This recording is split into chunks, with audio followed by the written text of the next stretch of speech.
Tao po? Tao po? Gising pa ho ba kayo? Oh, Jov, ano yon? May gusto ka bang bilhin? Basang-basa ka sa ulan na. Nag-overtime ako sa trabaho eh. Gusto ko lang sanang bumili ng chicharon. Ha?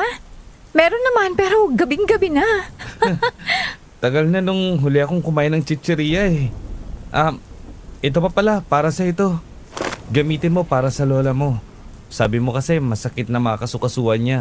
Baka makatulong yan. Uy, salamat dito ah. Pero ngayon ko lang yata nakitang disenyo ng pamahid na to.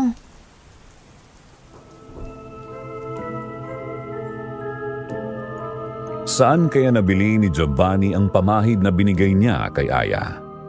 Paano kung halimbawa ang pamahid na yon ang magiging dahilan para gumaan ang pakiramdam ng lola mo pero may kaakibat na responsibilidad itong dala? Kung nais niyo po na malaman kung ano yun, halina at pakinggan ang bago nating kwento.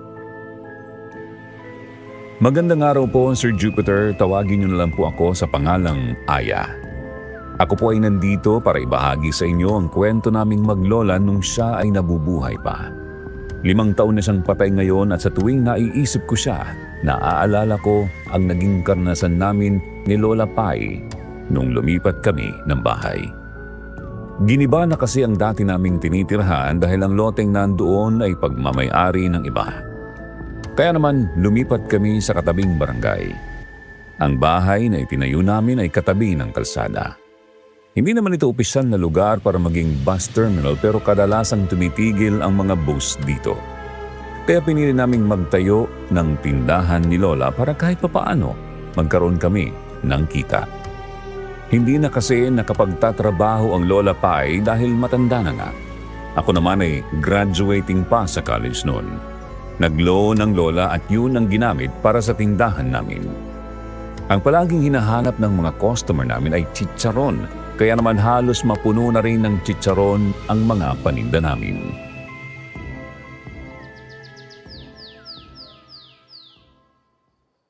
Lola, gising na ho. Kakain na ho tayo ng almusal. Sige Aya. Pwede ba ako magpatulong? Kumikirot na naman itong tuhod ko eh. Ay, Lola, tungkol pala dyan. Merong inabot na pamahid sa akin si Giovanni kagabi. Masahihin ko yung tuhod mo mamaya gamit yon. Nakauwi na pala si Giovanni. Ang akala ko ba ay 1 linggo pa siya dun sa trabaho niya. Ewan ko Lola, napaaga siguro. Basang-basa ngayon sa ulan kagabi. Tapos ang binili, chicharon. Hindi naman mahilig sa chicharon ng batang yon. Ayun nga namiss niya lang daw kaya bumili siya. Si Giovanni ay kababata kong kaibigan. Doon din sila lumipat sa barangay na nilipatan namin. Matanda siya sa akin ng 3 taon. Pagkatapos niyang mag-aaral sa college, natanggap siya kaagad sa inaplayan niyang kumpanya. Masasabi kong malaki ang sweldo niya dahil umunlad talaga ang buhay ng kanyang pamilya. Ang kapalit nga lang noon, minsan na lang siyang nakakauwi kasi puno ng pagta-travel ang kanyang trabaho. Isang himala nga na nakauwi ito sa kanila ng maaga. Sabay kaming nagumagahan ni Lola at dahil wala akong pasok noon, itinuon ko na lang ang pagmamasahe ng paa ni Lola ang atensyon ko. Kinuha ko ang ibinigay ni Giovanni na pamahid. Maliit lang ang bote nito at may papel doon na nakadikit. Hindi ko mabasa ang nakasulat sa logo dahil nagmukha itong ibang lengguwahe. Pagtanggal ko sa takip, sumuot kaagad ang amoy nito sa ilong ko. Mahalimuyak, para bang kakabuka lang ng isang preskong bulaklak. Napatingin din si Lola dito dahil sa rin ay niyakap na ng mabango nitong amoy. Pinahid ko yun sa kanyang mga tuhod at sinimulang masahiin siya. Matagal-tagal na rin kasi niya iyong reklamo at hindi siya makalakad ng maayos dahil sa pananakit. La, kapag hindi pa ito mawala, magpa-check up na lang po tayo ha? Ay nako, sa katandaan lang ito apo, huwag kang mag-alala. Kahit na la. Paano kapag hindi ka na makalakad niyan? Ay sus, itong apo ko talaga masyadong nag-aalala. Magiging okay lang ako. Tsaka mukhang effective naman itong pamahid ni Giovanni. Ang lamig sa balat, Pakiramdam ko parang nawawala na yung kirot. Sigurado ka ba dyan, La? Baka sinasabi mo lang yan para pagaanin ang loob ko, ha? Ay, oo nga, seryoso ako. Nakatulog si Lola sa pagmamasahe ko noon kaya mukhang totoo nga ang sinabi niyang masarap sa pakiramdam ang pamahid na binigay ni Giovanni. Yun din kasi ang unang pagkakataon na nagbigay siya ng komento patungkol sa mga pamahid na pinapahid ko sa tuhod niya. Iniwan ko muna saglit si Lola sa kwarto niya para magbantay ng tindahan. Nakita ko si Giovanni sa labas kaya tinawag ko siya. Jov, halika muna rito saglit. Oh, Aya, bakit? May kailangan ka ba? Nagustuhan ni Lola yung binigay mong pamahid. Gusto ko lang magpasalamat tungkol doon. Saan mo pala binili yun? Ah, yun ba? Nakita ko lang yun sa isang tindahan doon sa lugar na pinuntahan ko. Tapos, naalala ko si Lola Pai. Kaya yun. Yun lang naman. Ganun ba? Anong tindahan? Bala ko sanang bumili kapag naubos na tong binigay mo eh. Ah, hindi ko na natanda ng pangalan eh. Bibili na lang ako ulit kapag napadaan ako ulit doon. Alis na muna ako ah. May inutos lang sa akin si Mama. Nagmadaling umalis noon si Giovanni ni hindi man lang niya hinintay na makasagot ako. Hindi ko na lang yung inisip pa ng may bus na pumarada. Kaagad akong lumabas at binitbit ang mga chicharon. Lumapit kaagad ako sa bintana ng bus at nagsimulang magbenta. Gusto ko nga ring pumasok noon pero hindi pa ganoon kalakas ang loob ko para gawin din yung ibang ginagawa ng mga nagtitinda. Mayroon pa rin namang bumibili kahit nasa bintana lang ako. Nang umalis na ang bus, babalik na rin sana ako sa loob ng tindahan nang marinig ko si Aling Bridget magsalita.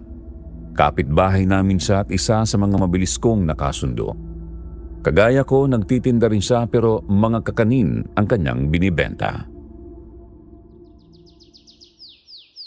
Naku, ano na naman ang mga usapan na yan? Kung saan na dumating. Ang alin ho? Narinig mo ba yung tungkol sa isang batang babae na bigla-bigla raw nagpapakita sa gabi? Ha? Yung bulto daw ng nabiktima ng naaksidenteng sasakyan nung nakaraan? Oo. Narinig ko sa isa sa mga pasahero kanina nag-uusap sila.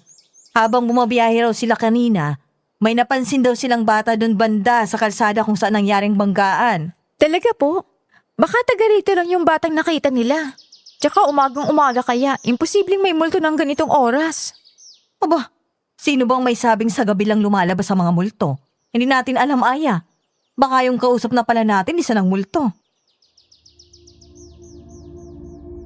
Napaisip naman ako sa sinabi ni Aling Bridget noon. Sa mga nakikita ko sa pelikula, palaging lumalabas ang multo sa gabi. Kaya hindi niya ako masisisi kung ganun na lang ang pag-iisip ko. Saka, hindi rin ako naniniwala sa multo dahil kahit ni isang beses, hindi pa ako nakakakita noon. Pero matapos yung sabihin ni Aling Bridget sa akin, hindi na yun nawala sa aking isipan. Madali pa man din akong matakot kaya hindi ko mapigilang tumaas sa mga balahibo ko habang iniisip na posible itong maging totoo. Bumalik na ako sa tindahan. Buong araw nandoon lang ako. Kung walang bumibili, naglilinis ako ng bahay. Nagwawalis ako noon sa sala nang makarinig ako ng ingay mula sa kwarto ni Lola. Pupuntahan ko na sana siya para tulungan siyang makatayo pero nagulat ako nang makita ko siyang lumabas ng mag-isa mula sa pintuan. La, hindi ba masakit ang mga tuhod mo? Narito pa rin naman ang kirot pero nakakaya ko ng igalaw. Hindi na ganun kasakit kanina. Mukhang tumatalab nga talagang pamahin ni Giovanni ah. Pwede bang masahihin mo ulit ako bukas? Siyempre naman La. Papuntahin mo rin si Giovanni dito mamaya. Kung hindi pa siya umaalis, ha? Makakaasa ka po La. Kagaya ng sinabi ni Lola, pinuntahan ko si Giovanni sa kanila para yayain sa bahay namin upang doon maghapunan. Noong una nagdalawang isip pa siya, hindi rin siya makatigil ng diretso sa akin kaya nanibago ako noon. Hindi naman kasi naiilang itong si Giovanni sa akin pero dahil nga request ito ni Lola, hindi rin siya tuluyang nakatanggi. Sabay kaming naghapunan noon. Ang akala ko magiging awkward ang hapunan namin dahil nga sa inakto ni Giovanni. Pero dahil sa presensya ni Lola, nawala ang pagkailang ni Giovanni at masaya itong nakipagkwentuhan. Nagbahagi rin siya sa amin sa mga karanasan niya habang nasa trabaho siya. Kaya matagal na natapos ang hapunan namin. 9:00 na yata yun ng gabi nang maisipan ni Giovanni na umuwi na sa kanila. Sinabayan ko siya sa paglalakad sa labas dahil malapit lang naman ang bahay nila sa amin. Grabe. Namiss ko makipagkwentuhan kay Lola Pai. Mukhang masigla siya ngayon ah. Sabi ko naman sa'yo effective yung binigay mong pamahid. Sana tinandaan mo yung pangalan ng tindahan. Hindi ko rin kasi mabasa yung logo kasi hindi ko maintindihan Oh, ayan ka na naman. Naiilang ka na naman sa akin. May problema ba tayo? Kanina kapag ganyan Ha? Ako? May lang sa'yo? Hindi ah. bakit ganyan ka? Okay ka naman kanina nung nandun si Lola. Kasi okay lang talaga ako. Ikaw lang nag-iisip ng ganyan. Sige na ah. Papasok na ako. Bumalik ka na sa inyo. Teka, hoy, sandali! Ano ba naman to? Iniwan ka agad ako. Nahalata ko nang may iniiwasan noon si Giovanni pero hindi ko lang mapunto kung ano. Kahit na medyo naiinis ako noon, pinili ko na lang ding bumalik sa amin. Ayoko rin namang pilitin siya kung ayaw niya talagang magsalita. Tahimik lang akong naglalakad noon sa gilid ng kalsada. Malalim na ang gabi kaya malamig na rin. May mga dumadaan pa naman na mga motor at sasakyan kaya hindi ako masyadong nakaramdam ng takot noon. Pero napatigil ako saglit nang makaramdam ako ng presensya mula sa aking likuran. Bago pa ako makalingon, isang malamig na bagay ang yumakap sa aking binti. Tumakas kaagad ang matinis kong sigaw at dali-daling iwinaksi ang kung anumang nakayakap sa binti ko. Nasundan yun ng mga maliliit na tawa. Tawa ng isang bata. Napayuko ako at nakita ang isang batang babae. Nakapuyod ang kanyang kulot na buhok habang suot-suot ang kulay pink na damit. Marami pa siyang mga hair clips na may iba't ibang kulay.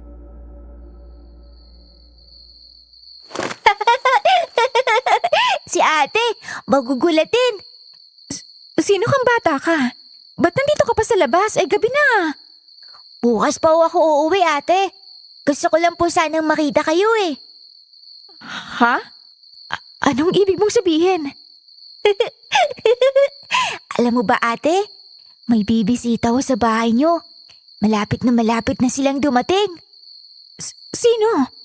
Ano bang sinasabi mo? Tinawanan lang ako ng bata pagkatapos kong itanong yon. Tinalikuran niya ako at tumakbo palayo. Hinabol ko naman siya at hinawakan ang kanyang braso pero dumaan lang ang kamay ko. Hindi ko alam kung dahil lang ba sa dilim ng gabi o totoo talaga yung nangyari. Natigil ako sa pagtakbo at napatitig sa kamay ko at dahil doon, nawala na sa paningin ko ang bata. Nagsitaasan ang mga balahibo ko sa katawan na nung balik ang usapan namin ni Aling Bridget kaninang umaga kaya tumakbo ako agad pabalik sa amin. Habol-habol ko ang hininga ko nung makarating ako. Pumasok kaagad ako sa kwarto ko para maghanda sa pagtulog. Kinabukasan, hindi pa rin natanggal sa isipan ko ang nangyari. Kaya habang hinihilot ko si Lola, hindi ko napigilang magtanong sa kanya. La, naniniwala ka ba sa mga multo? Ay, oo, apo. Naniniwala ako marami pang nakatira dito sa mundo natin. Hindi lang natin sila makita. Posible ho ba silang magpakita sa inyo? Bakit mo naman na itanong? Bigla ka yatang naging interesado dyan. Wala naman ho, La. Huwag niyo na lang po sigurong pansinin. Dumaan lang po sa isipan ko. Pinili ko na lang mag-focus sa pagmamasahe ko at sinubukang alisin ang sinabi sa akin ng bata. Baka nga ang batang yun ay ang batang babaeng namatay nung nakaraan at nagmumulto. Natsempohan lang nagpakita siya sa akin kagabi at walang katuturan ang mga iniwan niyang salita sa akin. Pagkatapos kong magmasahe, lumabas ako sa amin para bumili ng mga gulay at isda. Saktong nandoon si Giovanni sa labas sakay sa kanyang motor. Jov, sa palengke ka ba? Oo, ikaw. Sabay ka na lang sa akin. Salamat. Makakatipid ako ng pamasahe ngayon. Kumusta ang lola mo? Ayun, magandang gising. Minasahe ko nga siya ulit eh. Mukhang maganda pa rin yung pakiramdam niya dun sa pamahid mo. Ikaw, kumusta ka? Ba't parang puyat ka yata? Hindi ka ba nakatulog kagabi? Dahil ba sa ginawa ko kagabi? Oy, hindi ah. Ba't naman kita iisipin? Ano lang kasi, may bata kasi akong nakita kagabi eh. Hindi ko kilala kung sino. Hindi ko rin maintindihan ng sinabi niya sa akin eh. Ano bang sinabi sa'yo? Na meron daw bibisita sa amin. Malapit na raw dumating. Pinagtitripan ka lang siguro. Sa tingin mo? Paano kung multo na pala yun? Matatakotin ka pa rin pala talaga hanggang ngayon, Aya. Seryoso ako, Jov. Hindi mo ba alam yung tungkol sa bata nagpaparamdam dito sa atin? Narinig ko nga galing kay mama. Bakit? Sa tingin mo, nagpakita yung bata sa'yo?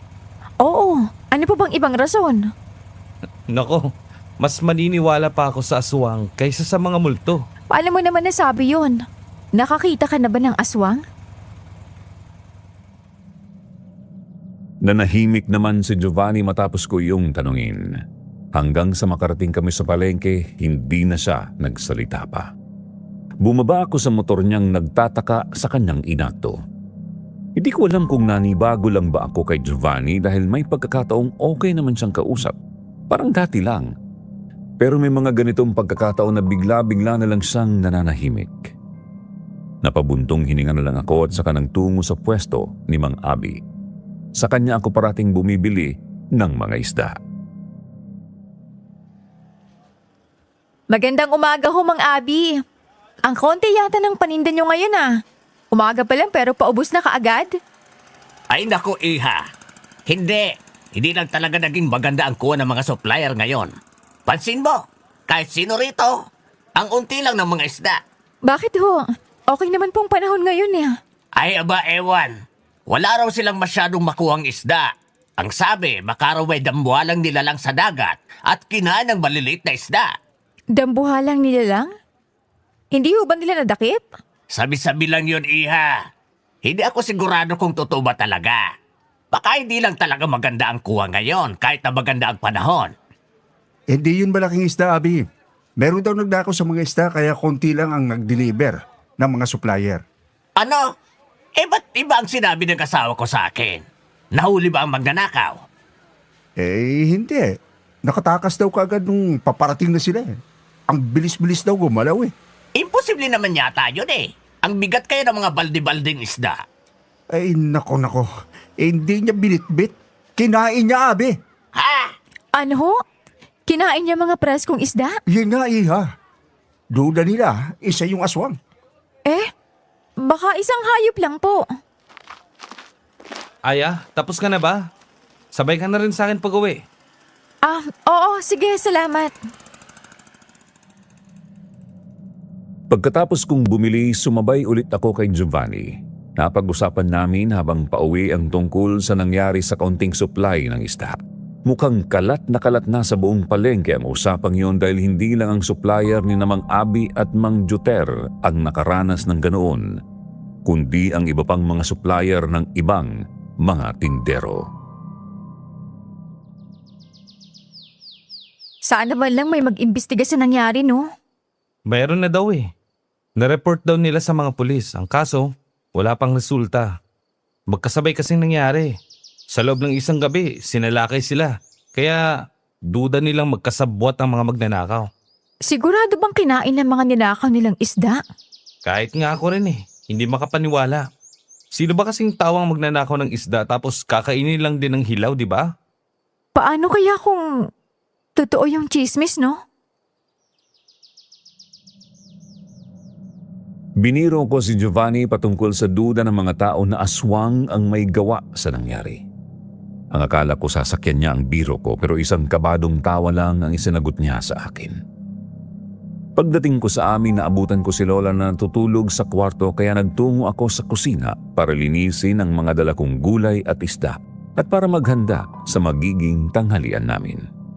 Bubuksan ko na sana ang gripo namin nang mapansin kong may bahid ng pulang likido sa lababo namin. Dugo. Inilapit ko ang mga mata ko ron upang makita ito na maayos. Wala naman akong sugat sa kamay kaya malabong galing ito sa akin. Hindi rin galing sa mga isda dahil hindi ko pa naman yon nailabas sa supot. Bigla akong kinabahan kaya pinuntahan ko si Lola. La? Lola? Dito po ba kayo sa kusina nang galing kanina? Ha? Ay bakit apo? May problema ba? Nagugas lang ako ng mga kamay ko kanina. Nasugatan ho ba kayo? Meron po kasing dugo ron eh. Ay, wala akong sugat, iha. Ba't naman ako magkakasugat? Hindi naman ako gumamit ng kutsilyo kanina. Nagugas lang ako kasi nadumihan ng kamay ko kanina habang nagwawalis ako. Ang lagkit-lagkit kasi ng walis kanina. Malagkit po? Ano pong ibig niyo sabihin doon? Ay, tingnan mo na lang nang makita mo ang sinasabi ko. Bumalik ako doon sa kusina para kunin ang walis. Totoo nga ang sinabi ni Lola Pai. Mayroong malagkit na likidong nakakapit doon at kulay dugo. Mukhang galing sa walis ang dugong nakita ko noon sa lababo. Ang hindi ko lang maipaliwanag ay kung bakit may ganoong likidong nakakapit sa walis namin. Saan yun nanggaling? Habang naghahanda ako ng tanghalian, hindi na nawala sa isipan ko ang pulang likido sa walis. Nilinis ko na yon at sinubukang hanapin ang pinanggalingan pero wala akong mahanap. Tinawag ko na si Lola noon para sa aming tanghalian. Tutulungan ko na sana siyang makatayo pero nagulat na lang ako nang makita ko siyang naglalakad papalit sa akin. Hindi pa ika-ika kundi sobrang tuwid ng mga lakad na parabang kahit kaunting sakit man lang ay wala na siyang maramdaman sa kanyang mga tuhod. Kumusta ang mga tuhod niyo? Wala na akong maramdamang sakit na po. Nakapagtataka. Naku Lola. Sobrang effective ng pamahid. Kapag nagpatuloy po ito, baka pwede na tayo makapamasyal sa mall. Sana nga, apo. Sana nga. Hindi lang ang tuhod ko ang magaan, pati na rin ang katawan ko. Ano pong ibig niyong sabihin doon? Para bang sumigla ako. Hindi ko maipaliwanag. Yun ang sabi ni Lola sa akin na hindi ko naman kaagad sineryoso. Masyado kasi akong naging masaya noon dahil sa paggaling ng kanyang mga tuhod, pero kalaunan, unti-unti ko na ring napapansin ang pagbabago ni Lola Pai. Hindi naman ito masamang pagbabago. Sa katunayan, nakakamangha pa nga. Nawala ang kanyang pagiging maantukin at bumalik ang kanyang enerhiya. Palagi niya akong tinutulungan sa gawaing bahay. Sinubukan ko siyang pigilan pero pinapagalitan naman niya ako dahil nabuburyong daw siya kapag wala siyang ginagawa. Minsan pa nga pati pagluluto siya na rin ang gumagawa. Hindi lang yun kundi pati ang lakas ni Lola Pai bumalik din.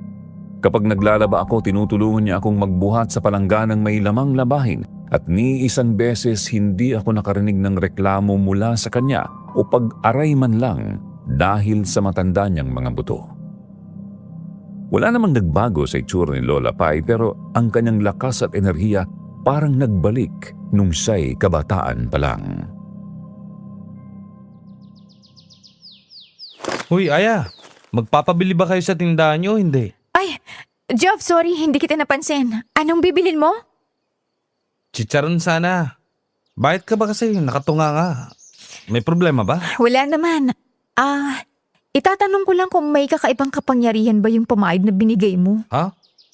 Ba't naman yung magkakaroon ng kapangyarihan? Anong tingin mo sa akin? May powers? Si Lola Pai kasi ang sigla-sigla. Mas masigla pa kaysa sa akin. Hindi ba magandang senyales yun? Ibig sabihin, malusog na ulit si Lola. Maganda, pero nagtataka lang ako. Ikaw rin. Tataka rin ako sa'yo. Ba't pa naibili ka ng chicharon? Hindi ka naman mahilig doon. Porket hindi mahilig, hindi na ako pwedeng bumili. Tsaka, hindi lang naman ako kakain nito eh. Si mama at tatay rin. Sige na, ito na ang bayad. Alis na ako. Ha? Saan galing yun? Ate, nandito ako sa baba. Ikaw na naman? Anong ginagawa mo rito? Ate, ingatan niyo po yung binigay ko sa inyo ah. Bago pa man ako makapagtanong, biglang tumakbo ang bata. Hindi ko yun pinalampas at lumabas para sundan siya. Sigaw ako ng sigaw para tawagin siya pero ayaw niyang makinig. Habang tinitingnan ko ang figura ng bata, ang paningin ko ay parabang nagkaroon ng hamog. Pilit na tinatakpan ng batang sinusundan ko. Natigil lang ako sa pagtakbo ng may kamay na humablot sa akin. Doon ako natauhan ng sumalubong sa akin ang nalilitong mukha ni Jonard. Si Jonard ay isang hardinero sa isang hasyenda dito sa amin. Ang hasyenda nila Aling Patis. Hoy, Aya! Anong nangyayari sa'yo? Anong ibig mong sabihin? Bakit ako nandito? Nga ang gusto kong itanong eh. Ba't nandito ka sa labas ng gate nila Mang Patis? Kung hindi pa kita pinigilan, baka pumasok ka na. Ha? Bakit ko naman yun gagawin?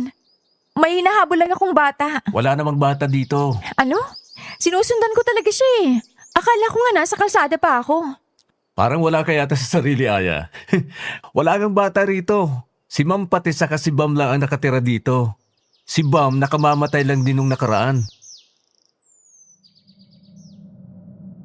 Napahawak ako sa ulo ko dahil sa kalituhan. Hindi ko maintindihan ang nangyari. Alam na alam ko sa sarili ko noon ang nakita ko. Pero bakit parang naudlot ang mga alaala ko? Hindi ko maalala kung paano ako napunta sa bahay nila Aling Patis. Medyo may kalayuan ang asyenda nila Aling Patis mula sa amin dahil nakabukod ito sa ibang mga kabahayan. Ibig sabihin, malayo ang inabot ko at matagal din akong tumatakbo. Gusto ko pa sanang magtanong kay Jonard noon pero dahil nagtataka na siya sa akto ko at nahihiya na rin ako sa ginagawa ko, pinili ko na lang umalis at maglakad pabalik sa amin. Nasa kalsada pa ako nang maabutan ko si Giovanni na nakasakay sa kanyang motor. Nang makita niya ako, kaagad siyang huminto sa harapan ko. Puno ng pagkataranta ang mukha niya kaya kinabahan ako. Aya, saan ka ba nang galing? Sumakay ka, bilis. Bakit? May problema ba? Si Lola Pai, nahimatay. Ano? Okay lang ba siya? Buti na lang nakita ko kanina. Pinabantayan ko muna si Lola kay Aling Bridget para hanapin ka. Sakay na, bilis.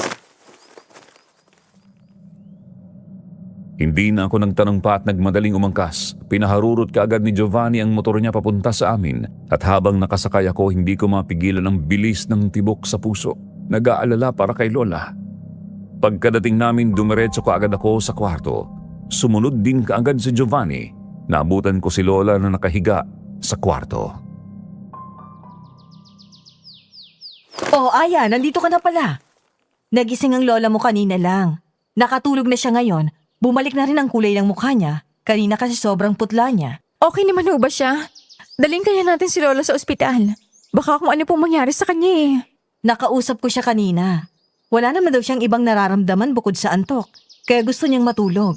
Sa ngayon, bantayan niyo na lang muna siya. Kapag may napansin kayong kakaiba, saka niyo siya dalhin sa ospital. Sige po, maraming salamat po. Sige, aalis na ako. Babalik na ako sa amin. Salamat din sa iyo, Jov. Kung hindi mo nakita si Lola kanina, baka kung ano nang nangyari sa kanya. Saan ka ba kasi nang galing? Doon sa kinaaling Patis. Ano? Ano namang ginagawa mo ron? Wala naman talaga akong sadya ron sa kanila eh. Pero, naalala mo yung batang binanggit ko sa'yo? Nagpakita ulit siya sa akin eh. Sinundan ko siya pero nagulat na lang akong nasa labas na ako ng bahay nila Aling Patis. Ha? Yung bata na naman? Nasaan na yung bata? Ewan ko, hindi ko alam. Hindi ko nga alam kung paano ako napunta kina Aling Patis. Alam mo ba ang pangalan ng bata? Hindi rin. Hindi ko siya kilala eh. Ewan ko nga kung bakit nagpapakita yun sa akin. Hindi ako iniwanan ni Giovanni noon habang binabantayan namin si Lola. Sumapit ang gabi at doon pa nagising ulit si Lola. Iminulag niya ang mga mata at nanatili ang titig sa kisame namin. Inangat ko naman ang tingin para tingnan kung ano ang tinitingnan niya. Wala namang nandoon. Lola, kumusta po kayo? May masakit ho ba sa inyo? Oo nga, Hula. Huwag niyo pong subukang itago Magagalit po ako kapag ginawa niyo yun. Ay, wala. Walang masakit sa akin. Pero, meron akong nakita. Nakita? Ano po? Sa panaginip ko, isang bata. May sinabi siya sa akin na meron daw tayong bisita. At marami daw sila. Aya, hindi ba parang naikwento mo na to sa akin? La, pwede niyo po bang sabihin sa akin kung anong itsura ng bata?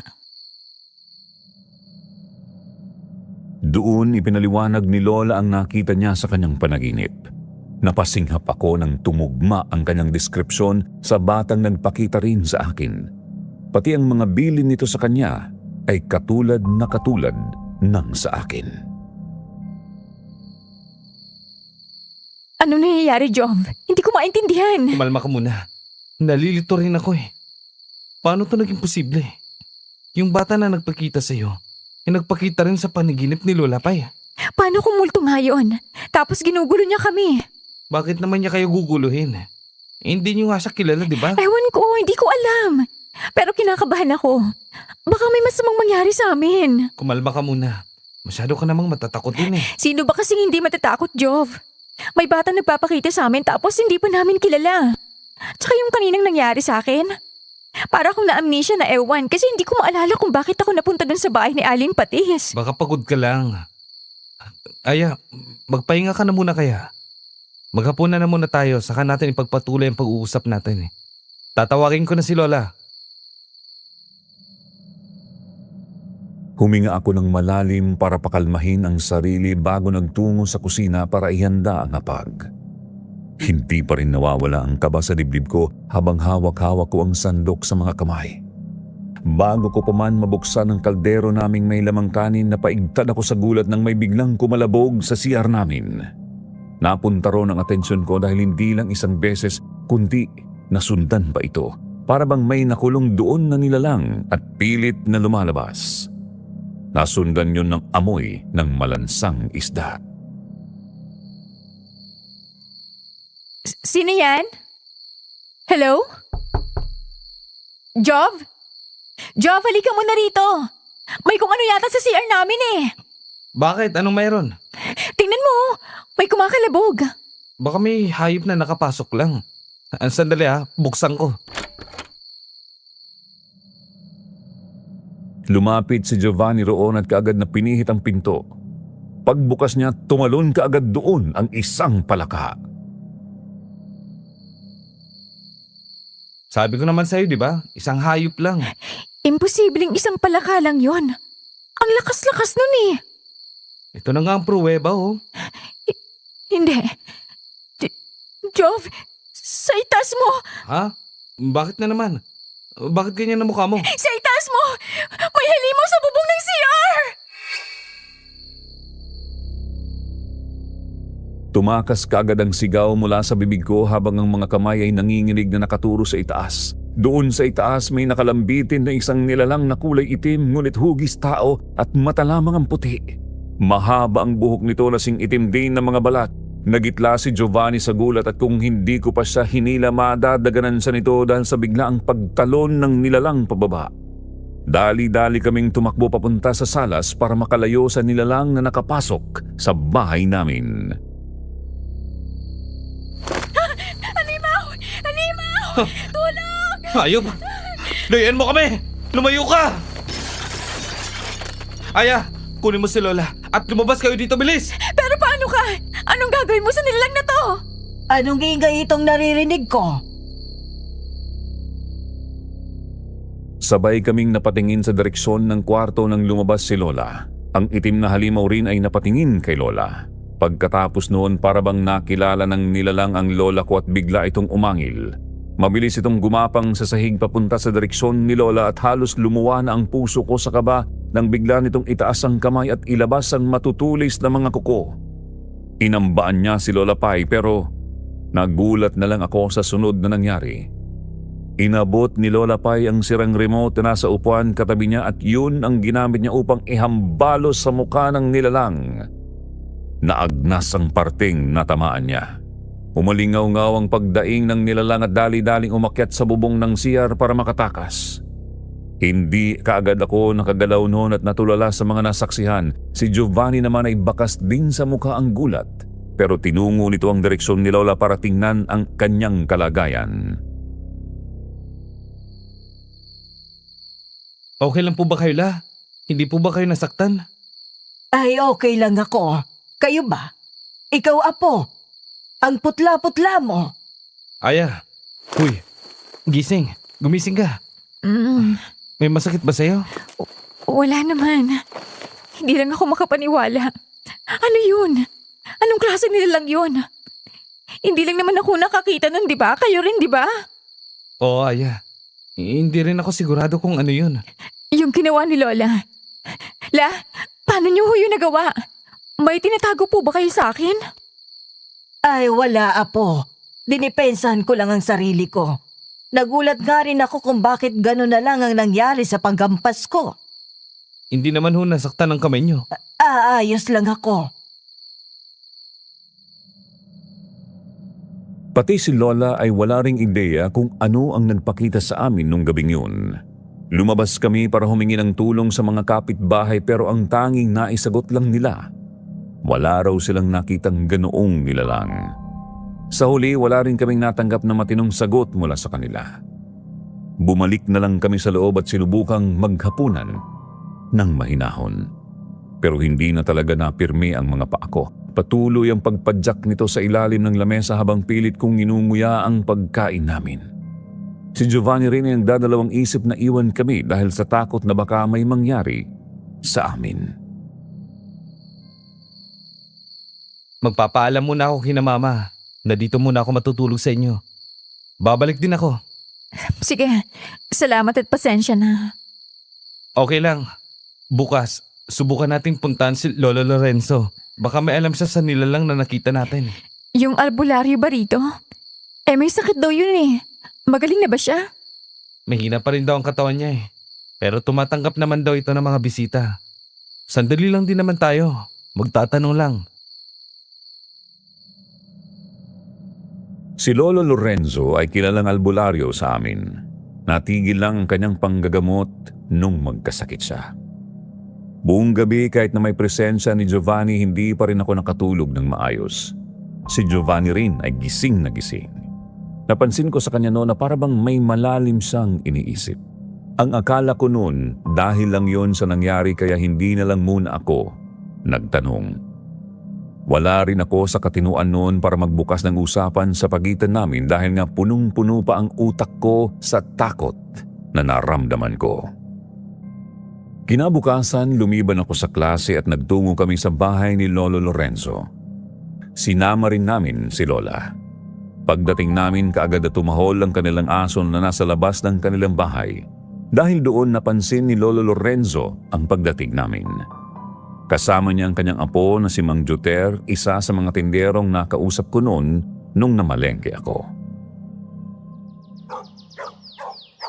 Oh, Aya, Giovanni, napadalaw kayo.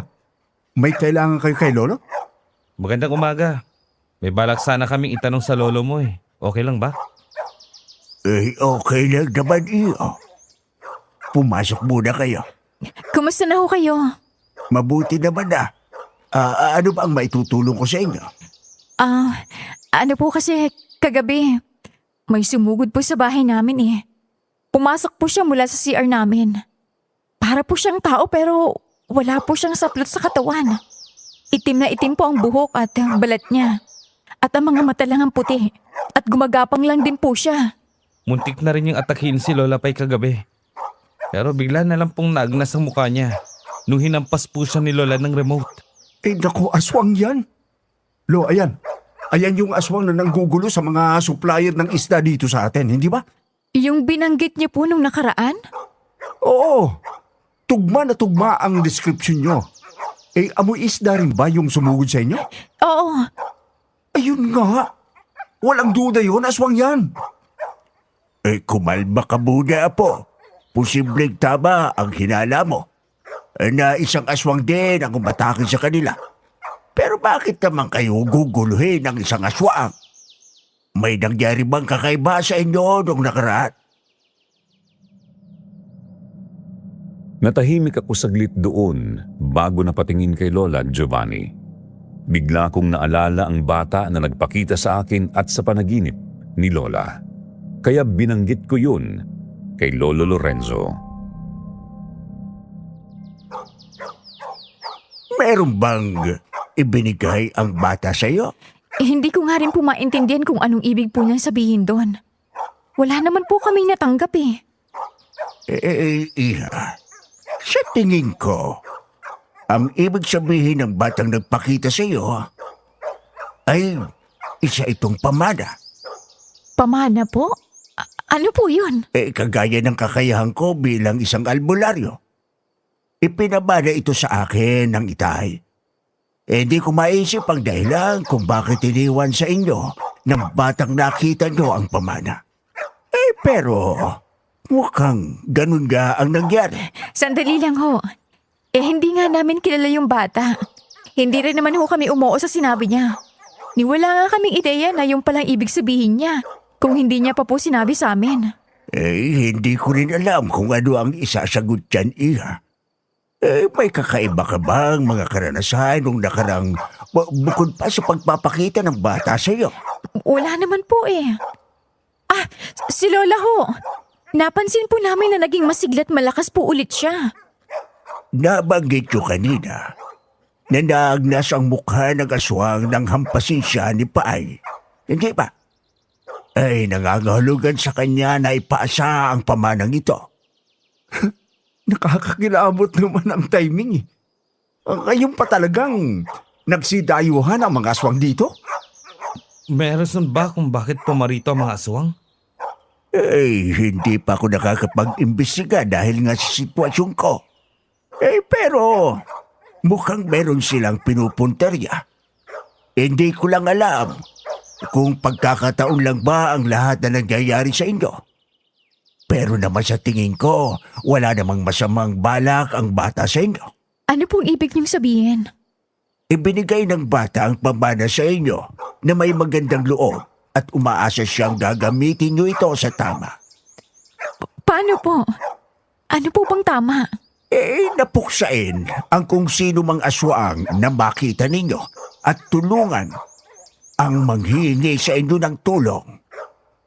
Ang sinasabi mo ba, Lorenzo, isang kakayahan yung nangyari sa akin kagabi? Ayun nga, ang biling ko lang sa inyo ay maging alerto kayo. Sasabihan ko kayo kung sakali mang may malaman pa ako tungkol sa sitwasyon ninyo. Sandali lang po. May paraan po ba para matanggal ang pamana sa amin? Ayoko pong pumaslan ng mga aswang. Paano na lang kung mapahama kami? Pasensya na iya. Pero hindi ko pa alam kung maipapasa nyo ba ito sa iba. Nararamdaman ko ang dumadaloy mula sa lola mo. Sa tingin ko, ang makakatanggal lang nito ay ang mismong nagbigay sa inyo kung papayag siyang ipagkalob ito sa iba. Umuwi akong lalong nabagabag sa mga nangyari sa amin. Halos hindi ko paniwalaan ang mga sinabi ni Lolo Lorenzo. Hindi ko lubos maisip na ang batang yun pala ay may iniwan sa amin. At ang kakayahang yun ay ang pumaslang ng aswang. Pero bakit kami? Bakit si Lola?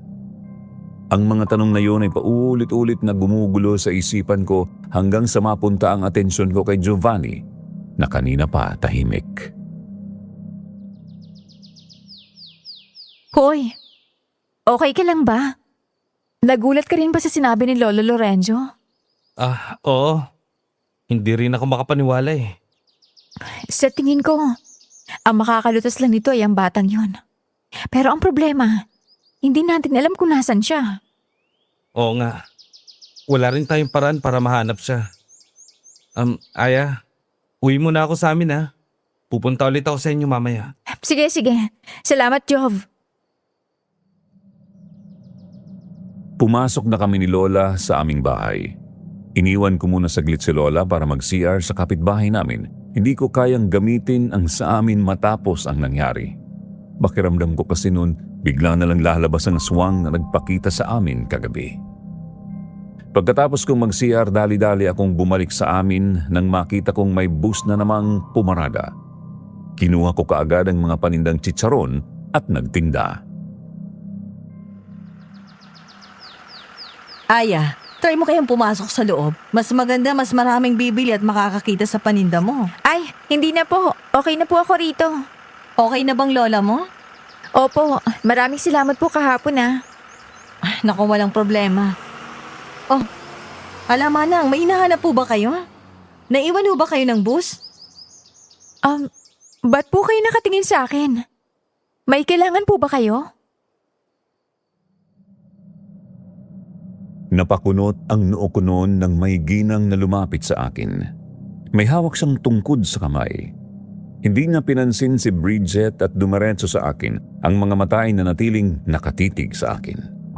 Hindi rin siya nakangiti. Sa katunayan, salubong ang kanyang mga kilay. Bago pa man ako makapagsalita, bigla na lang niyang winaksi ang mga paninda kong chicharon at sinakal ako.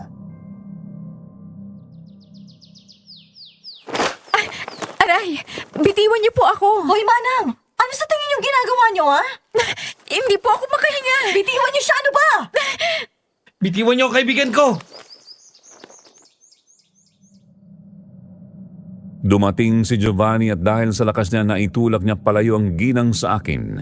Bago pa man ito makatayo sa pagkakasalampak sa lupa, kaagad na siyang sinunggaban ni Bridget, halatang inis na inis sa ginawa ng babae sa akin. Naglikha iyon ng kaguluhan dahilan para maalarma ang iba pa naming kapitbahay. Tinulungan ng mga dumating na mapaghiwalay ang dalawang babaeng nagsabunutan na. Kaagad na tumakbo palayo ang ginang nang mapaghiwalay sila ng mga taong bayan. Kulang yung babaeng yun, baliw yata yun. Okay lang mo ba kayo? Masakit ang ulo ko pero okay lang naman ako. Ikaw, tingnan mo nga naman namumulang leeg mo. May plano yatang patayin ka? Kilala mo ba yun? Hindi po Nagulat na nga lang din po ako. Pumasok na lang muna tayo sa loob. Pagkapasok namin, doon ko ikinwento kay Giovanni ang nangyari. Habang nilalagyan ko ng ice ang aking leeg, sinabi ko sa kanya ang kakaibang akto ng ginang kanina. Nabigla na lang lumabas sa kung saan. Hindi namin alam kung pasahero ba ito ng bus na naiwan o dumaan lang. Baka may problema yun sa pag-iisip. Ewan ko. Pero ang sama niya makatingin sa akin. Parang naalala ko sa kanya yung aswang kagabi. Ano? Bakit naman? Kinilabutan ako Tsaka naamoy ko siya. Amoy isda siya, Jov. Kagaya nung naamoy ko sa aswang kagabi. Paano kung aswang nga yun? Umaatake ba ang aswang sa umaga? Malay ko. Pero hindi naman siguro yun imposible, di ba? Sino ba naman kasing mananakit sa amin bukod na lang sa isang aswang? May punto ka naman pero masyado pang maaga para mag-isip ng ganyan. Mas mabuting ihanda na lang muna natin yung mga bilin ni Lolo Lorenzo. May binigay sa aming langis si Lolo Lorenzo. Kumuha rin ako ng 1 kilong asin mula sa aming tindahan. Sa isang baso nilagyan ko iyon ng langis, asin at bawang kagaya ng utos sa amin ni Lolo Lorenzo. Makatutulong daw ito sa amin bilang panangga sa aswang. Palagi rin daw naming tingnan ang langis para malaman namin kung may presensya ba ng aswang. Kapag daw kumulo ito, mayroon daw aswang na umaaligid sa paligid. Tahimik lang kaming naghanda nang may dumating sa labas ng bahay namin. Tao po! Job, nandito ka ba? Oh, Jonard. May kailangan ka ba? Nagpunta ako sa inyo kanina. Sabi ng mama mo, nandito ka kaya dumiretso na ako rito. Hinahanap ka ni Mang Patis. Kung pwede ba raw puntahan mo siya bukas sa kanila. Bakit daw? May papagawa ba siya sa akin? Siguro. Wala siyang binanggit sa akin Inutusan lang niya akong kausapin ka. Alis na ako Sige, salamat. Ano daw kailangan ni Jonard? May binilin daw sa akin Papupuntay daw ako bukas kina Ma'am Patis. Bakit daw? Ewan. Bukas ko pa malalaman. Sige na. Tapusin na natin to na makapagpahinga na rin tayo. Ako na rin mag-ayos dun sa bubong ng CR. Sa amin muli nagpalipas ng gabi si Giovanni. Nanatili kaming nakaalerto kung sakali mang may sumalakay na naman sa bahay namin. Inilagay namin sa lamesa ang langis kaya kitang-kita namin kung paano iyon kukulo. Pero walang presensya na sumugod sa amin o kahit mga ingay man lang. Samut-saring emosyon ang naramdaman ko noon. May pagkakataon pang gusto ko na lang tumakbo at iwan ang bahay. Pero alam kong mas mapapahamak lang ako sa gagawin ko. Jov, anong gagawin natin? Dito lang ba tayo? Oo, hindi rin naman natin alam kung nasan sila. Pero paniguradong nasa paligid lang ng bahay natin. Kapag lumabas tayo at sinugod sila, baka tayo pang madehado. Ano ba kasing kailangan nila sa amin? Dahil kaya sa ginawa ni Lola? Posibleng yung nga. Basta, huwag kang lalabas. Pupuntahan ko lang si Lola sa kwarto niya. Natapos ang gabi at walang aswang ang nagbalak na pumasok sa bahay namin. Salamat din doon kahit papaano nakatulog ako kahit sandali.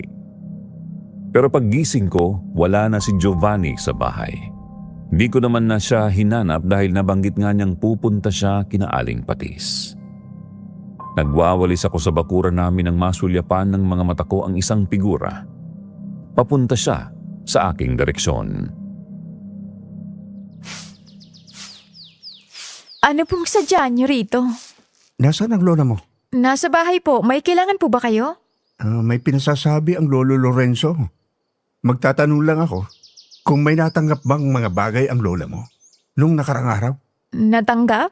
Oo, Yung natanggap lang namin ni Lola, yung binigay na pamahid ni Giovanni para sa tuhod niya. Yun nga po yung dahilan kung bakit naging okay na si Lola eh. pwede ko bang makita ang pamahid?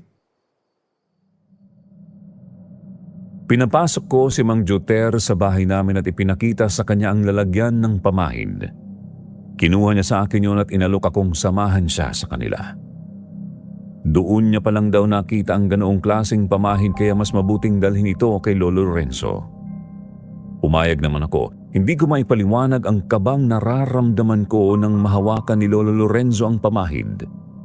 Bakas sa mukha niya ang pagkunot ng kanyang noo. Matagal din siyang napatitig doon bago bumuntong hininga at itinuon ang atensyon sa akin.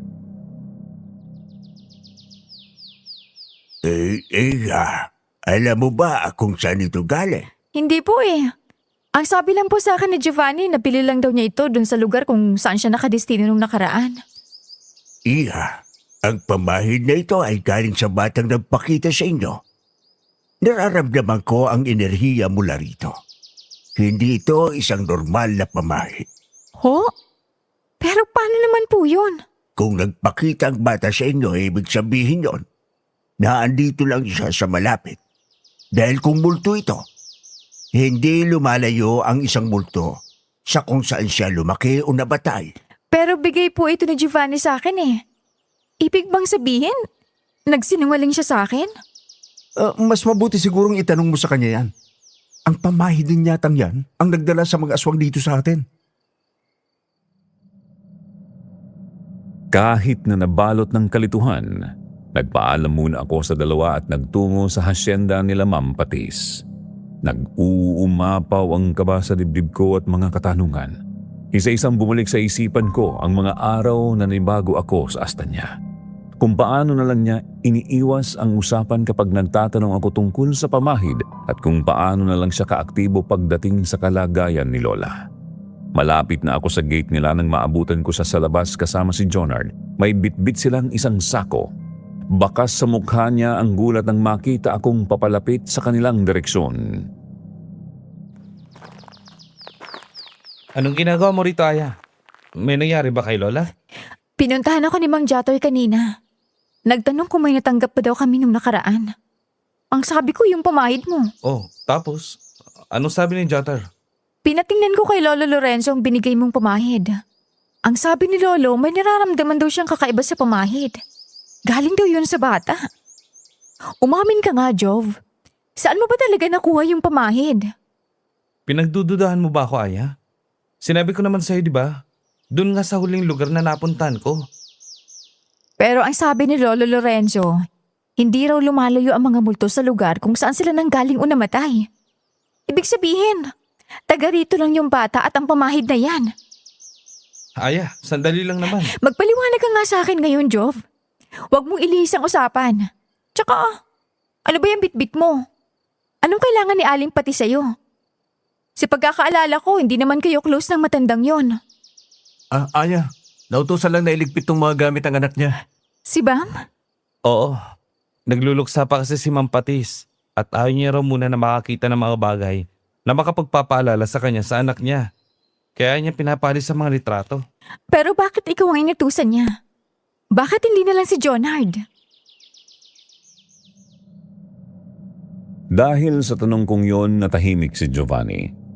Iniwasan niya ang aking tingin na parabang nag-iisip ng tamang rason para hindi na ako magtanong pang muli. Pero dahil doon tumaas lang ang suspetsa ko. Nahahalata ko nang may tinatago talaga siya sa akin. Napunta roon sa sako ang aking atensyon. Ewan ko ba pero parang may bumubulong sa akin na buksan yun. Lumapit ako at aabutin na sana yun pero kaagad yung iniwas ni Giovanni. Sandali lang, Aya. Bakit, Jov? Tinitingnan ko lang naman itong mga litrato. Hindi ba pwede? Bawal ba makita ko? Wala naman kaming tinatago rito. Job, titingnan lang daw ni Aya. Hindi na. Ba't mo pa titingnan? Ba't ayaw mong ipakita? Gusto ko lang makita. Ibigay mo na. Ano ba, Aya? Huwag ka na magpumili. Paano kung may babasag dito? Ano ba? Bitiwan mo nga ang sako? Ano to? Dahil sa pag-aagawan namin nahulog ang iilang photo frame at nabasag. Doon ko nasilayan ang litrato ni Boom. Minsan ko lang nakita si Boom nung kakalipat lang namin dito. Hindi lang ako nabigyan ng pagkakataong makausap siya. Bukod sa magkaibang estado ng buhay, minsan lang din siyang lumabas sa kanila. Nagulat na lang din kami na namayapa na pala si Boom. Hindi namin alam kung ano ang ikinamatay niya. Kaagad na inabot ko ang litrato upang matitigan itong mabuti. Litrato yun ni Boom nung siya ay bata pa. At ang litratong hawak ko ay katulad ng batang nakita ko. Kaagad ko yung nabitiwan ng manginig ang mga kamay ko. Si Boom ang batang nagpakita sa akin.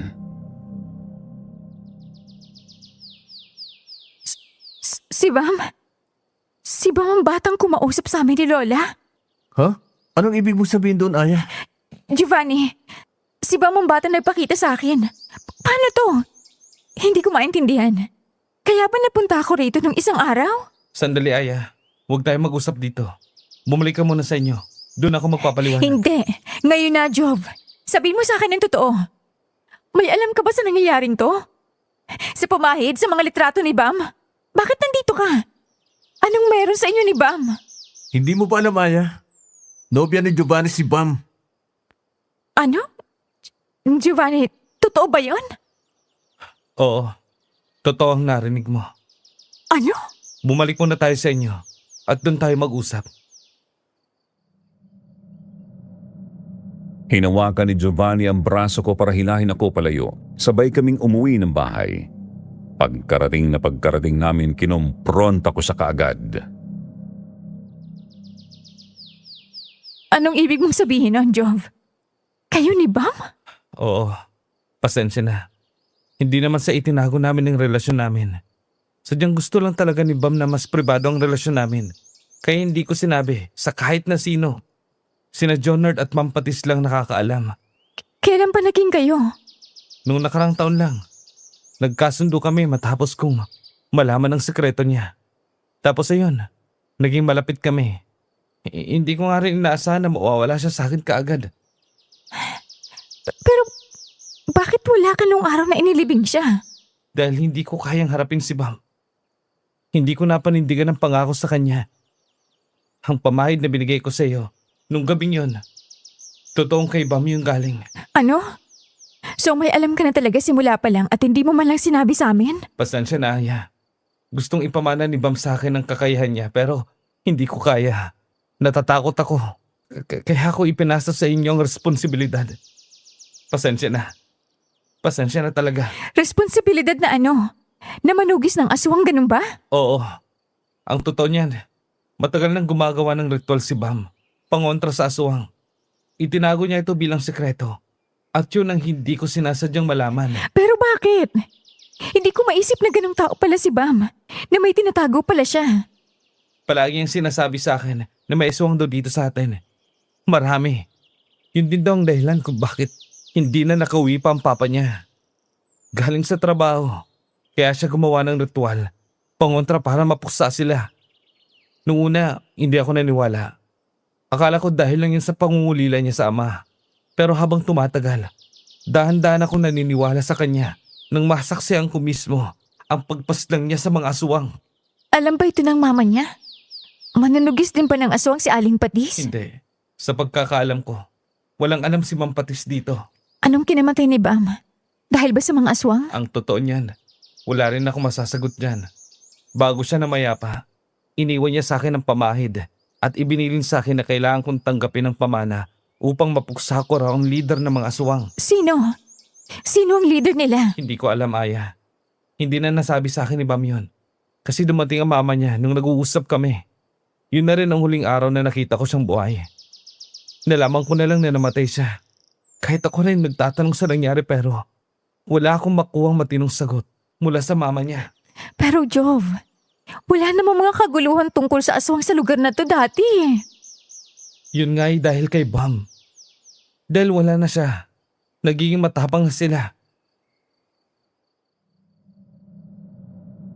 Binanggit ni Giovanni ang tungkol sa nangyari sa mga isda. Totoo nga ang usapan na dahil yun sa mga aswang. Kapag tumagal pa, hindi lang mga isda ang sasalakayin nila kundi pati na rin ang iba pang mga hayop sa amin. Mas malala kung pati ang mga tao ay sasaktan nila. Ngayong nahanap na nilang nagmanas sa kapangyarihan ni Bam.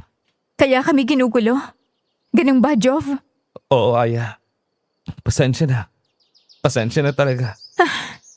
Kaya pala grabing atensyong binigay mo sa amin.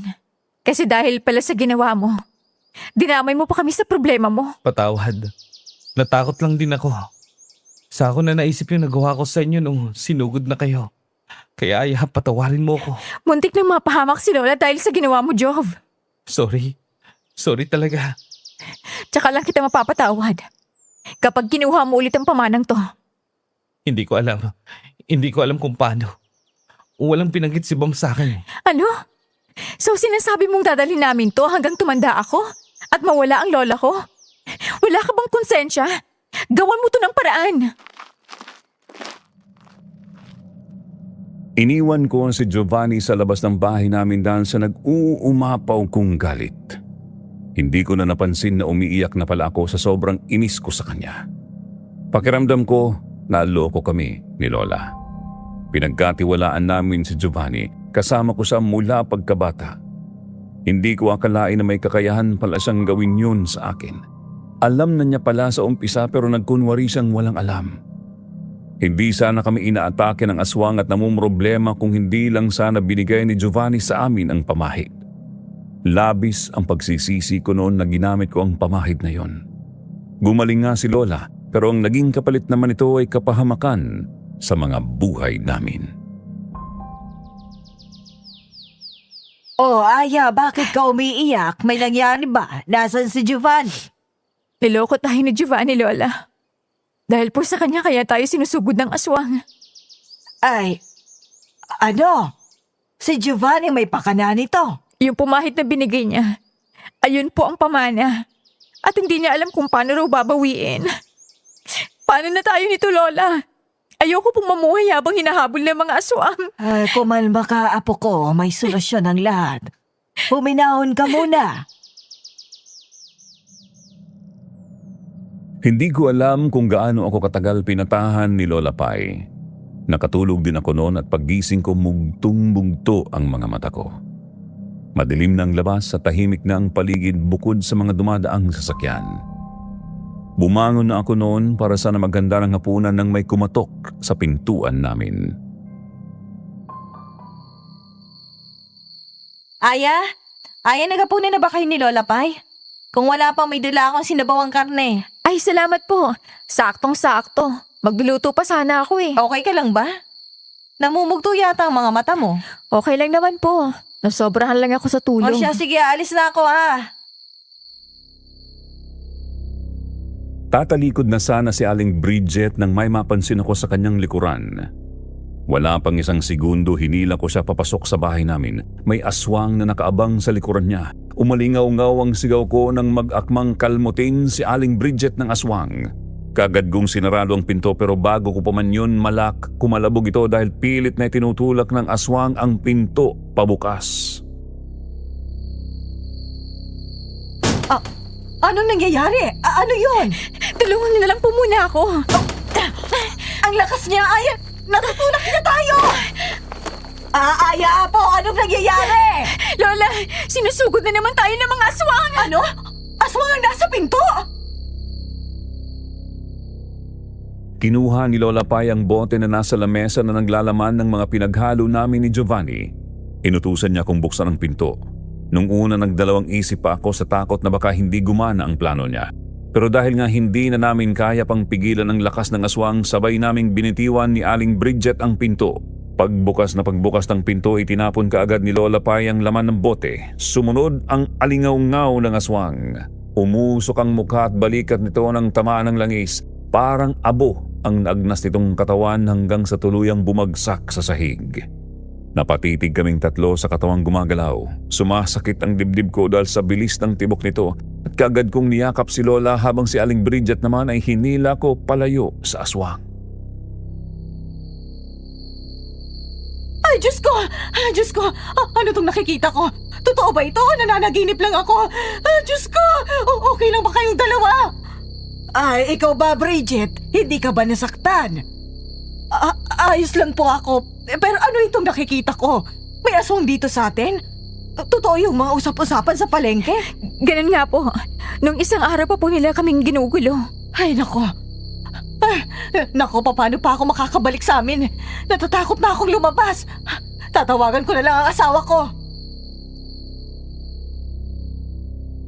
Sumigaw mula sa bintana namin si Aling Bridget para tawagin ang kanyang asawa at sunduin siya. Kinabukasan, mabilis na kumalat ang balita tungkol sa nangyari. Nagpuntahan din ang iba naming kapitbahay para kumpirmahin mula sa amin ang sinasabi ni Aling Bridget. Ang hindi ko lang inaasahan noon ay makita ang mama ni Boom na si Aling Patis. Dumayo ito sa tindahan namin. Magandang umaga, Iha. 2 chicharon nga. Magandang umaga ho. Ito po. Salamat. Matagal na rin nung makakain ako ng chicharon. Paborito pa naman ito ng anak kong si Bam. Ganun ho ba? Ikinalulungkot ko pong nangyari sa anak nyo. Kahit ako rin, Iha. Hindi ako makapaniwala na bigla na lang siya mawawala sa akin. Narinig ko mula kay Jonard na mayroong aswang na umatake sa inyo kagabi. Totoo ba, Iha? Opo. Bakit niyo po naitanong? Bumaba ang tingin ni Aling Patis sa hawak-hawak niyang chicharon. May pagdadalawang isip sa mga mata niya. Pero nagpatuloy siyang magsalita. Ikinuwento niya sa akin ang nangyari sa kanyang anak. Si Aling Patis pala ang nakakita sa kanyang anak na wala ng malay sa sariling kwarto. Hindi niya man nakita ang buong pangyayari, may nasulyapan daw siyang isang malaking figura. Malawak ang katawan at maitim. Ang buhok daw nito ay sobrang haba na umaabot sa sahig. Nang malapitan niya ang kanyang anak, wala na raw itong buhay at may mga kalmot sa katawan. Ang pinakamalala raw dito ay ang sugat sa lieg. Animoy sinakal ang kanyang anak. Nagsimula raw magduda si Aling Patis na baka hindi isang normal na nilalang ang pumatay sa kanyang anak. Dati ko pang napapansin sa anak ko na may kakaiba na sa kanya. Pero hindi naman siya nagsasabi sa akin. Ganun po ba? Kahit nga ang relasyon nila na Giovanni, hindi ko malalaman kung hindi ko sila nahuli. Kumusta naman ho kayo ngayon? Naghahanap pa rin ng kasagutan. Gusto ko sanang malaman kung may iba ka pang alam tungkol sa mga aswang. Anong klaseng aswang ang nakita ninyo? Sinabi ko kay Aling Patis na bukod sa buhok, tumugma ang deskripsyon niya sa nakita namin. Gusto ko sanang banggitin ang nalaman ko tungkol sa anak niya Pero bilang respeto na rin kay Giovanni noon, kahit naggalit ako, hindi ko binanggit ang sikretong inamin niya sa akin. Kita ko sa mukha ni Aling Patis ang gulat pagkatapos kong sabihin yun sa kanya. Bago sa tuluyang umalis, nagpasalamat siya sa akin at humingi ng pabor na kung pwede sabihan din namin siya kung may malaman pa kaming ibang impormasyon. Bandang hapon noon, napansin ko ang pagdating ni Giovanni. Nandoon siya sa labas namin at mukhang nagdadalawang isip sa gagawin, kaya inunahan ko na siya. Ano, may kailangan ka ba? Maumusta lang sana ako sa inyo. Inatake raw kayo ng aswang kagabi. Oo. Salamat sa pamanang binigay mo kaya kami inatake. Sorry talaga, Aya. Huwag kang mag-alala. Gagawa ko ng paraan. Kinausap ko na rin si Lolo Lorenzo tungkol dito. Baka may maitulong siya sa akin. Siguraduhin mo lang, Giovanni, ha? Kasi hindi na ako natutuwa. Naggabi-gabi na lang ako nanginginig sa takot. Buti nga walang nasaktan sa amin eh. Pero kung meron, ano magagawa mo? Wala, di ba? Muli kong sinumbatan si Giovanni at wala rin siyang ibang masabi kundi ang magsorry. Nakiusap siya noon kung pwedeng manatili siya sa bahay upang maprotektahan kami kung sakali mang may sumugod ulit. Pero hindi ako pumayag. Lumalamang ang galit ko sa kanya. Ang nangyari, doon na lang siya kina Aling Bridget na katabi lang sa amin na natili para mabantayan pa rin kami kahit papaano. Dahil sa pagkalat ng chismis, naging alerto din ang mga kapitbahay namin kahit na yung ibang skeptical ay hindi pa rin nagpakampante. Hindi mo ba talaga papapasukin si Giovanni dito, Apo? Lola, alam mo naman ang ginawa niya sa atin tapos papapasukin ko pa siya rito. Nagpaliwanag naman siya sa'yo, hindi ba? Hayaan mo na lang sigurong bumawi. Wala na rin naman tayong magagawa kundi tanggapin na muna ito sa ngayon hanggat wala pang paraan para matanggal ito sa atin. Kahit na la. Isipin mo ito, Iha. Kahit pa wala sa atin ang pamana, hindi pa rin mawawala ang mga aswang. Manggugulo at manggugulo pa rin sila sa atin dito. Pero hindi tayo magiging punterya niya, la. So gugustuhin mong ibang tao ang puntirya? Hindi naman ho sa ganun. Ayoko lang na mapahamak tayo. Ang tahimik ng buhay natin dito eh. Tapos bigla na lang tayo nagkagulo ng ganito. Magpapatuloy pa sana kami sa pag-uusap namin ni Lola nang may kumatok mula sa aming pinto. Kaagad kaming napaalerto ni Lola. Napatingin kami sa langis. Hindi yun kumukulo, kaya napahinga kami ng maluwag. Aya, tao po. Gising po ba kayo? Jonard? Napadalaw ka. Giovanni? Ano na naman? Tinawag ako ni Jonard. Inutusan ako ni Mang Patis na kung pwede pumunta ka raw muna saglit sa asyenda. Gusto ka raw niya makausap tungkol sa mga aswang. Meron daw siyang nahanap sa kwarto ng anak niya. Anong nahanap niya? Ewan ko. Sumama ka na lang sa akin. Pero ayokong iwan si Lola dito. Pwede mo naman siyang isama kung gusto mo. Okay lang ba sa'yo, la? Ay, oo naman, Apo. Okay naman na itong mga tuhod ko, kaya makakalakad na ako ng malayo ngayon. Napagdesisyonan kong isama si Lola papuntang hasyenda. Si Giovanni rin ay sumama sa akin dahil gusto rin ni Mang Patis na nandoon si Giovanni. Pagdating namin sa kanila, dumiretso kami sa loob ng kanilang bahay. Iyon ang unang pagkakataon na nakapasok ako sa kanila. Napakalawak na parabang nasa loob ako ng isang mall. Umakyat kami sa hagdanan kung saan naroon ang kwarto raw ni Boom. Pagbukas ng pinto, naabutan namin si Aling Patis na nakaupo sa kama. Iha, salamat naman at pumayag kang pumunta rito kahit delikado na ang gabi. Mukha po kasi importanteng sasabihin niyo kaya nagpunta na po ako rito. May nakita kasi akong notebook ng anak ko. Pero mga kasulatan na hindi ko maintindihan. Tignan mo to. Yan ang pinagsusulatan palagi ni Bam sa mga ritual niya. Ritual? Ba't naman mag-ritual si Mambam? Ang totoo po kasi niyan, Ma'am, ang anak niyo po ay manunugis ng aswang. Napaangat ang tingin ni Ma'am Patis kay Giovanni. Bakas sa mukha nito ang gulat sa mga mata. Hindi makapaniwala na wala siyang kaalam-alam sa pinaggagawa ng kanyang anak. Doon lang din nakumpirma ang suspetsa niya at napagtagpi-tagpi ang kanyang hinala na isang ang aswang ang may gawa sa pagkamatay ng kanyang anak. Pinili ko na ring sabihin sa kanya noon ang pagpapakita ng multo ni Boom sa amin.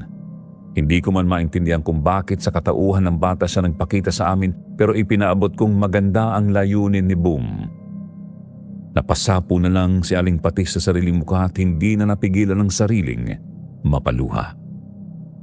Inihatid na muna ni Jonard si Aling Patis sa sariling kwarto upang mapakalma at mapagpahinga na.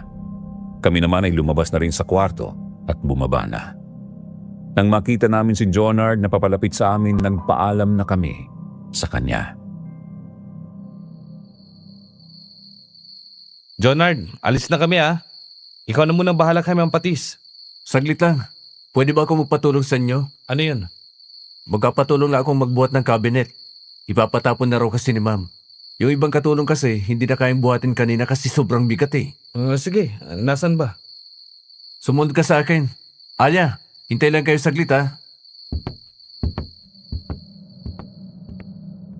Kagaya ng sinabi ni Jonard sa amin, naghintay muna kami ni Lola. Uupo na sana ako sa isa sa mga sofa nila nang may mapansin akong puting vase na nakapatong sa isang maliit na lamesa.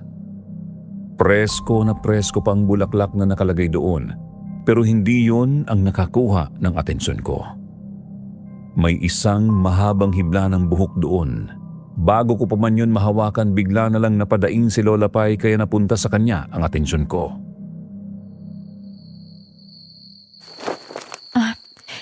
La, ano pong problema? Ay, apo, ang tuhod ko bigla na lang kumirot. Ano po? Maupo po muna kayo saglit. Gusto niyo bang masahin ko? Ay, hindi na. Medyo humuhupa na rin naman ang sakit. Bigla na lang kasing kumirot nung hawakan ko ito eh. Ano to, La? Ba't nasa yung notebook ni Bam? Nandun lang to sa kwarto niya. Ay, hindi ko alam, Iha. Nakita ko lang ito dito sa upuan. Tatawagin nga sana kita. Napuno ng katanungan ang isipan ko kung paano napunta ang notebook sa ibaba. Hindi kaya may ibang notebook na parehas lang ng laman o may kababalaghang nangyari kaya andito ang notebook na puno ng mga ritual. Hindi ko yun ginalaw sa takot na baka may mangyari at inuna ko munang asikasuhin si Lola. Kumusta ho? Masakit pa rin ba? Ay, hindi naman na, Iha, pero pwede mo ba akong ikuha ng tubig? Medyo nauuhaw ako eh. Wala pa sila Jonard eh. Hindi ba tayo pagagalitan nito? Ay, ganun ba? Eh, matagal pa ba sila? Hindi ko po alam, La. Magpapaalam na lang ako. Dito ka muna, La, ha? Iniwanan ko muna si Lola doon at tinungo ang direksyon kung saan dumaan ang dalawang lalaki kanina. Muntik pa akong madulas dahil sa kintab ng kanilang sahig na nakatiles. Napatigil ako sa paglalakad nang may pumasok na amoy sa ilong ko. Amoy ng malansang isda. Nanggagaling yun sa kusina. Binaling ko ang atensyon ko roon at naglakad papuntang kusina. Naabutan kong mayroon ngang nakasalampak na isda sa lababo. Presko pa ito na baramang kakabili lang kaya hindi ko maintindihan kung bakit inilagay lang ng basta-basta ito at hindi man lang ipinasok sa refrigerator. Kaya ang ginawa ko, hinugasan ko ang mga isda at kumuha ko ng Tupperware para ilagay roon ang mga isda. Habang ginagawa ko yun, hindi pa rin nawawala ang malansang amoy na naamoy ko kanina. Sa katunayan, tumapang pa nga. Hinanap ko kung saan yun nanggagaling hanggang sa mapadpad ang sarili ko sa maliit na basurahan. Doon, punong-puno ng iba't ibang laman loob ng isda. Napatakip ako sa ilong ko at dali-daling lumabas para hanapin na ang dalawang lalaki. Tuluyan na akong nakalabas at napunta sa hardin. Sisigaw na sana ako para tawagin sila pero naunahan ako. Umalingaw-ngaw ang sigaw ni Giovanni. Ha! Lumayo ka sa akin! Job? Job, ano nangyayari? Bakit kasi may sigaw? Aya! Sa likuran mo! May aswang! Ano? Taray! Ang braso ko! Duguan ang braso mo! Tumayo ka, bilis! Sa tingin nyo ba, makakaalis pa kayo rito? Boses ni Jonard. Jonard, huwag mong sabihin ikaw ang aswang. Habang hawak-hawak ako ni Giovanni sa kanyang mga bisig, napako ang tingin ko sa dambuhalang nilalang na nasa harapan namin. Kumabog ng mabilis ang tibok ng puso ko at kaagad na namuo ang pawis sa noo, dulot na rin ng sakit ng pagkakalmot niya sa akin. Katulad ito sa deskripsyon na ibinigay sa akin ni Aling Patis. Ang aswang na pumatay kay Boom ay si Jonard. Kayo pala talaga ang iniwanan ng kakayahan ng babaeng yun. Hayop ka, Jonard. Paano mo nagawa sa amin to? Bakit mo kami nilinlang? Nilinlang! Tahimik akong namumuhay rito. At nang makakalay ko, kung hindi lang dahil sa babaeng yun, bakit kailangan niya pa kaming paslangin? Hindi ko pinakailaman ang pamilya nila. Pero bakit pinili niyang maging kalaban namin? Huwag kang magkunwaring inosente. Sinabi sa akin ni Bam na isang aswang daw ang dahilan kung bakit nawala ang ama niya at hindi na nakita pa. Yun ang dahilan kung bakit niya piniling paslangin kayo. Wala akong pakialam sa sinasabi mo. Dahil mamamatay na kayo ngayong gabi! Muli kaming sinugod ni Jonard. Kahit nasugatan ako, pakiramdam ko nung gabing yun ay sobrang gaan ng katawan ko, kaya mabilis akong napatakbo palayo sa kanya. Naghiwalay kami ni Giovanni dahil sa ibang direksyon siya tumakbo. Nagtago ako sa mga bulaklak, umaasang kahit papaano ay maikubli ko ang presensya ko habang nag-iisip ng paraan kung paano kami makakatakas dito. Kinapa ko ang lupa at pinulot ang mga batong mahahawakan ko. Binalik ko ang atensyon sa aswang na nagpumilit saktan si Giovanni. Tumakbo ako papalapit sa kanila at binato ang aswang. Natamaan ko ang ulo niya, dahilan para mapunta sa akin ang kanyang atensyon. Mabilis akong tumakbo papasok sa loob. Kaagad akong sumigaw at hinila si Lola Patis doon. Umakyat kami sa kwarto ni Boom at sinara ang pinto. Mabigat ang mga kalabog sa kabilang bahagi ng pinto sa pagpupumilit nitong makapasok. Lola, anong gagawin natin? Saan tayo dadaan para makaalis? Uminahon ka, mag-ahanap tayo ng paraan. Hindi ko maintindihan, La. Hindi naman kumulo ang langis kanina kay Jonard, kaya paano hindi natin siya natunugan? Binasa ko ang iilang nakasulat dito sa notebook. Ang sabi rito may ibang aswang daw na magaling kung magkubli at hindi natutunugan ang kanilang presensya. Kahit na ang langis ay hindi sila kayang maramdaman. Akin ang notebook, La. Baka may mahanap tayo rito. Kahit na nanginginig ang mga kamay ko, pilit ko pa rin binuksan ang notebook. Hindi ko halos maintindihan ang ibang nakasulat doon, kaya hindi ko alam kung paano gagawin ng ritual.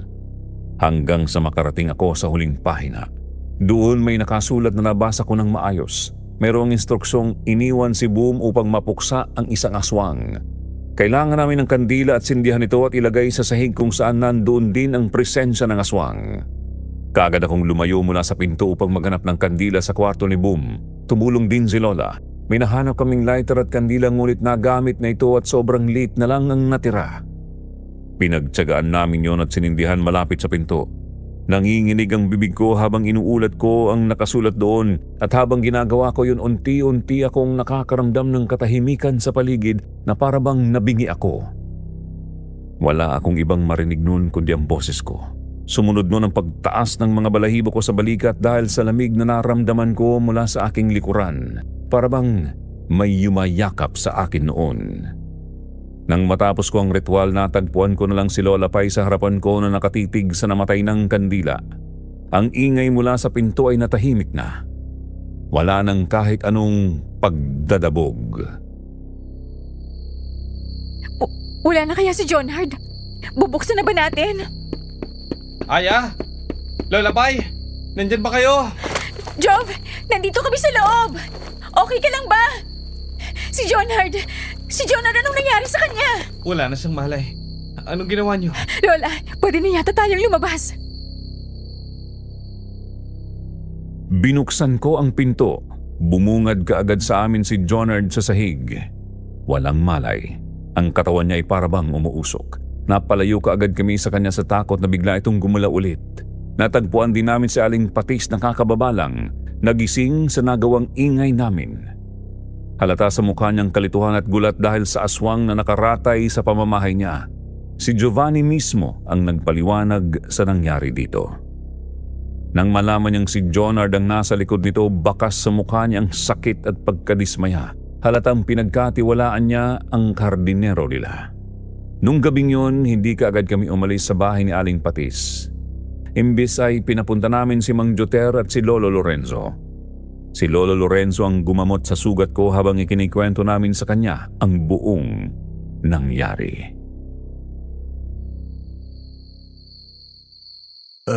Dahil sa ritual na ginawa mo kaya nakaratay ngayon si Jonard. Opo, mukhang siya po ang leader nila dahil nabanggit niya po kanina na may nasasakupan siya. Aatakihin pa rin po ba kami ng mga tauhan niya? Wala na ang leader nila.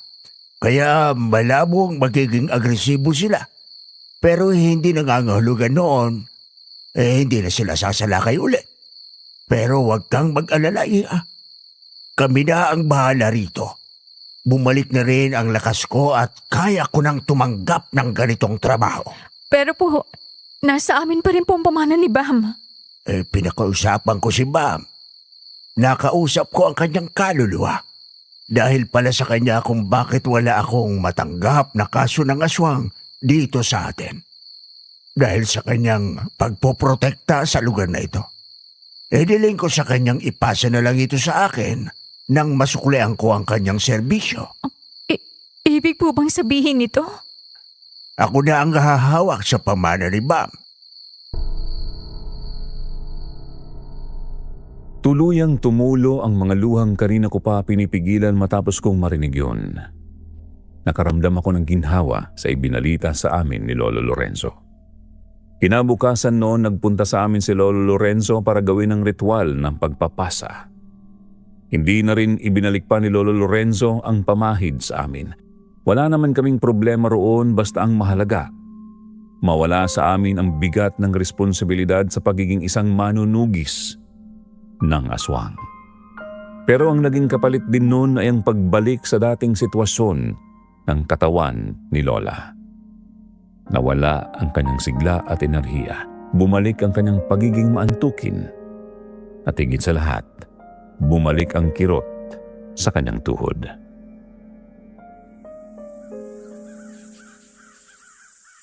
Lola, hindi po ba kayo nagsisisi na wala na sa atin ang pamahid? Kung kapayapaan naman ang kapalit, bakit ako magsisisi? Hindi ba ito rin ang gusto mo, Apo? Opo, nalulungkot lang po ako. Akala ko po kasi hindi nababalik ang sakit ng tuhod niyo eh. Ay, naku, hindi na talaga ito maiiwasan pa dahil matanda na ako. Masaya na ako na kahit papano. Naranasan kong maging maliksi kahit saglit lang. Kumusta naman kayo ni Giovanni? Nag-usap na ho kami bago siya umalis para sa trabaho niya. Pinatawad ko na rin po siya. Nalaman ko rin po na kaya pala bili siya ng bili ng titsaro nung nakaraan ay dahil pala kay Bam. Iniiwan niya sa lapida ni Bam.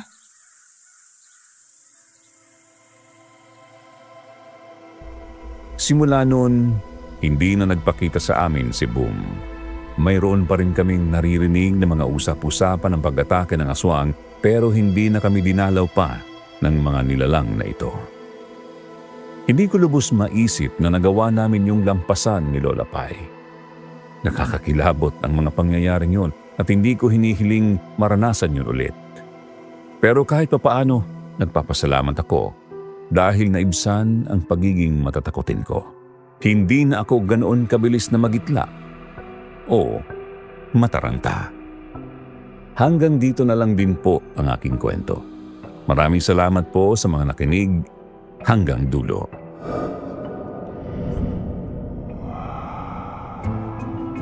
At mga kaibigan, isa na namang kwento ang natapos natin ngayon. Nang dahil lang sa pamahid na ibinigay, nagbago ang buhay ng maglola. Una pa lang talaga may kutob na ako kay Giovanni sa mga galawan niya at nahuli nga siya ni Aya sa huli. Buti na lang, hindi na niya tinakbuhan pa ang responsibilidad niya at piniling harapin ito kasama sina Aya at Lola Pai. Isa rin sa mga paborito ko dito, si Aling Bridget. Hanga ako sa tapang niya at sa pagiging handa niyang tumulong kay Aya. Hindi talaga siya nagdalawang isip na awayin ang ginang na umaway kay Aya. Higit sa lahat si Aya na nanatiling malakas hanggang dulo.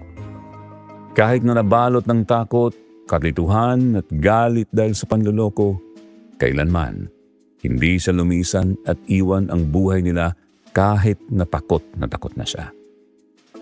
Talaga namang matatag ang relasyon nilang maglola. Kayo, ano po ang nagustuhan niyo sa kwentong ito? Hanggang sa susunod po naming kwento, maraming salamat.